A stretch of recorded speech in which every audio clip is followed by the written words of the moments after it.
গ্রামের বাড়িগুলোতে পরিবারের সবাই থাকলেও নেই কোনো পুরুষ। অনেকটা অনিরাপদ জীবনযাপন করছে পরিবারগুলো। মাছ ধরাকে কেন্দ্র করে মামলার জেরে গ্রাম ছেড়ে পালিয়েছেন অধিকাংশ পুরুষ।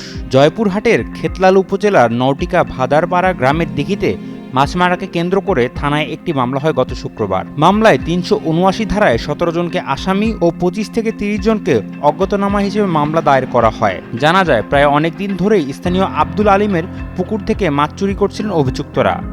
তবে গ্রামবাসীদের দাবি ষড়যন্ত্রমূলকভাবে এই মামলা দায়ের করা হয়। সঠিক প্যাড আর সঠিক তথ্য দিয়ে কেশু সামলে নিব এক হয়ে। Monalisa sanitary napkin. আমি ভাদারের পুকুর লিজ নেই এবং মূল মালিকের কাছ থেকে লিজ নেই এবং লিজ দেওয়ার পরে মাছ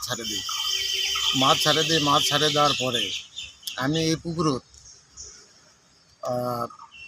দেখাশোনা করি এবং গ্রামের কিছু লোক জোরপূর্বক মাছ মারে। এই ভাদার একটা পুকুর আছে, বড় পুকুর আছে, সেখানে আলিম নামের একটা লোক মাছ মারতে বলেছে, আলিম রহিম সহ মাছ মারতে বলেছে। আমাদের গ্রামের সবাই মাছ মারিছি। এই একটা ছেলে ধরে নিয়ে যাওয়ার পরে সব মেলা গন্ডগোল হচ্ছে। আমি এই পুকুরের সাবেক নাইট গার্ড। গত ১৫-২০ দিন আগে আমাদের গ্রামের আলিম বিএনপির নেতা উনি আসে, কিছু উৎসুকজনতা নিয়ে আসে, অল্প কিছু মাছ নিয়ে আসে পুকুরে, জোরপূর্বক মাছ ছাড়ে দেয়।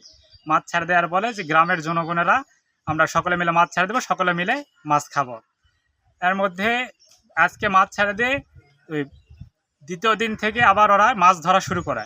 আলিম জাল খাওয়াইছে, আলিম রহিম এরা সকলে মিলে যখন মাছ মারা শুরু করছে, গ্রামের সকলকে মাছ মারার অনুমতি দিছে, সকলেই মাছ মারছে। গ্রামের মাছ ওরা সকলে মিলে যখন মাছ মারা হয়েছে, তখন আমাদের ওই গ্রামের এই পাড়ার কাউকে না জড়িয়ে এই পাড়ার লোকে জড়া যায়। এই গ্রামের আলিম ভাই এই পুকুরের মালিক বলে দাবি করে এবং ঝান্ডি পোতে এবং গ্রামের ছেলে মেয়েকে উৎসাহিত করে দেয় যে আমরা সবাই মাছ খাবো।